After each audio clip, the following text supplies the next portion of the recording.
بسم اللہ الرحمن الرحیم۔ اللہم صلی علی محمد وآل محمد۔ مسلم بھائیو، آج ہمارا موضوع ہے نماز تراویح۔ جیسا کہ آپ سکرین میں دیکھ رہے ہیں، یہ روایات حضرت علی علیہ السلام سے لی گئی ہے، اور اس روایت میں حدیث مبارکہ آپ صلی اللہ علیہ وسلم سے حضرت علی کرم اللہ وجہہ نے بیان فرمائی ہے۔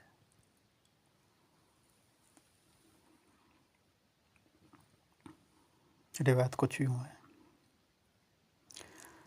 امام علی علیہ السلام نے لوگوں کو تراویح سے روکنے کے لیے حکم دیا، لیکن بعض لوگوں نے کہا یہ تو حضرت عمر کی سنت ہے۔ یہ جب حضرت علی خلیفہ بنے اس وقت کے بعد اس پر امام علی نے فرمایا: انما قال رسول اللہ صلی اللہ علیہ وآلہ وسلم لا صلاۃ فی الاسلام الا ما فرض۔ ترجمہ: رسول اللہ صلی اللہ علیہ وسلم نے فرمایا تھا کہ اسلام میں وہی نماز ہے جو فرض کی گئی ہے۔ اس سے مراد نماز فجر، نماز ظہر، نماز عصر، نماز مغرب، نماز عشاء، یہ 5 نمازیں لی گئی ہیں اور یہی فرض ہے۔ ان 5 نمازوں کے علاوہ کوئی نماز بھی فرض نہیں ہے اسلام میں۔ نماز تراویح اکیلے پڑھنا آپ صلی اللہ علیہ وسلم کی سنت ہے، باجماعت پڑھنا آپ صلی اللہ علیہ وسلم کی سنت کے خلاف ہے، اور یہ بات صحیح بخاری سے بھی ثابت شدہ ہے۔ اچھا، یہ روایت جو الاستبصار جلد نمبر 1 صفحہ نمبر 263 سے لی گئی ہے۔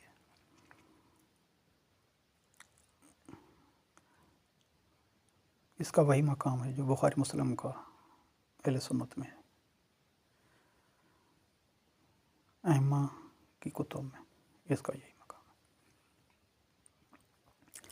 بخاری میں جو روایت بیان کی گئی وہ یہی ہے کہ رمضان کی راتوں میں ایک مرتبہ آپ صلی اللہ علیہ وسلم نماز عشاء پڑھ کے گھر چلے گئے، کچھ وقت ٹھہرے رہے، تمام لوگ بھی گھر چلے گئے سوائے چند لوگوں کے جو مسجد نبوی میں بیٹھے تھے۔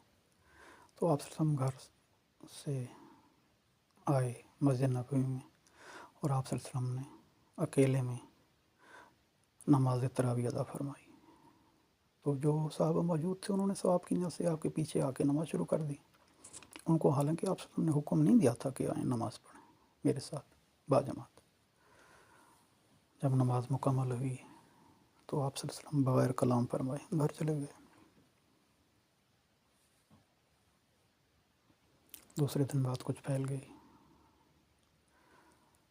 جب رات آئی تو آپ صلی اللہ علیہ وسلم عشاء کی نماز پڑھ کے چلے گئے رمضان میں۔ جتنا وقت اللہ نے چاہا گھر ٹھہرے رہے، پھر واپس آئے مسجد نبوی میں۔ لوگ بیٹھے تھے، آپ نے ان سے نہیں فرمایا کہ آئیں میرے ساتھ باجماعت پڑھیں نماز، تو آپ نے اکیلے ہی نماز تراویح پڑھی۔ تو جو بیٹھے تھے وہ آپ صلی اللہ علیہ وسلم کے پیچھے پھر کے کھڑے ہو گئے اور انہوں نے آپ صلی اللہ علیہ وسلم کے ساتھ نماز پڑھی۔ جب نماز مکمل ہوئی تو آپ گھر چلے آئے۔ اگلے دن بات اور پھیل گئی۔ جب تیسری رات آئی آپ صلی اللہ علیہ وسلم عشاء کی نماز پڑھ کے گھر چلے گئے۔ جتنا وقت ٹھہرے اللہ نے چاہا، پھر آپ عشاء کے بعد واپس آئے، آپ نے اکیلے میں نماز پڑھی تراویح۔ جو لوگ صحابہ بیٹھے تھے وہ بھی آپ کے ساتھ پیچھے آ کے کھڑے ہو گئے اور انہوں نے نماز پڑھی۔ نماز مکمل کر کے آپ صلی اللہ علیہ وسلم پھر گھر تشریف لے گئے۔ چوتھی صبح اور بات پھیل گئی۔ جب رات ہوئی تو آپ صلی اللہ علیہ وسلم عشاء پڑھ کے نماز گھر چلے گئے۔ مسجد میں کچھ زیادہ لوگ بیٹھ گئے اس نیت سے کہ باجماعت پڑھیں آپ صلی اللہ علیہ وسلم کے ساتھ۔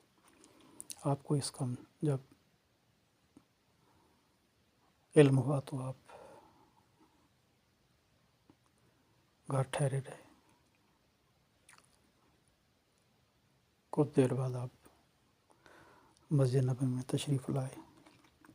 آپ صلی اللہ علیہ وسلم نے ان صحابہ کرام سے ناراضگی کا اظہار فرمایا اور ان سے فرمایا تم کیا چاہتے ہو کہ یہ نماز تم پہ فرض کی جائے؟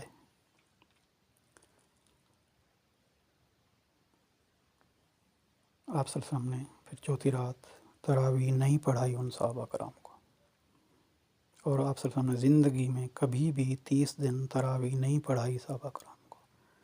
یہ بات ثابت ہے، اور بخاری مسلم سے یا کسی بھی اہل سنت کی کتاب سے یہ ثابت نہیں کر سکتے ہمارے مسلمان بھائی کے آپ صلی اللہ علیہ وسلم نے 30 دن نماز تراویح پڑھائی ہے۔ یہ 3 دن بھی جو پڑھائی گئی اس میں آپ صلی اللہ علیہ وسلم نے ان کو حکم نہیں فرمایا کہ آئیں پڑھیں، انہوں نے خود آ کے پڑھی۔ پھر چوتھی رات آپ نے روکا۔ تو جس عمل کو آپ صلی اللہ علیہ وسلم روک رہے ہیں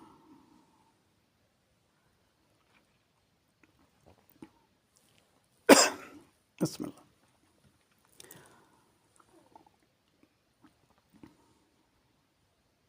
کیا اس کو کرنا چاہیے؟ یہ فیصلہ آپ نے خود کرنا ہے کہ آپ نے آپ صلی اللہ علیہ وسلم کی سنت پہ عمل کرنا ہے یا ایک صحابی کی سنت پہ عمل کرنا ہے۔ اور یہ یاد رکھیں قیامت کے دن اللہ تعالیٰ کو حساب دینا ہے۔ جب آپ کا رب آپ سے پوچھے گا تو کیا جواب دیں گے کہ آپ نے نماز تراویح اکیلے کیوں نہیں پڑھی اور آپ صلی اللہ علیہ وسلم کی سنت کو زندہ کیوں نہیں کیا اور ایک صحابی کی سنت پر عمل کیا؟ اس کا جواب آپ نے قیامت کے دن اللہ کو دینا ہے۔ یاد رکھیے گا، بھولنا نہیں ہے۔ والسلام۔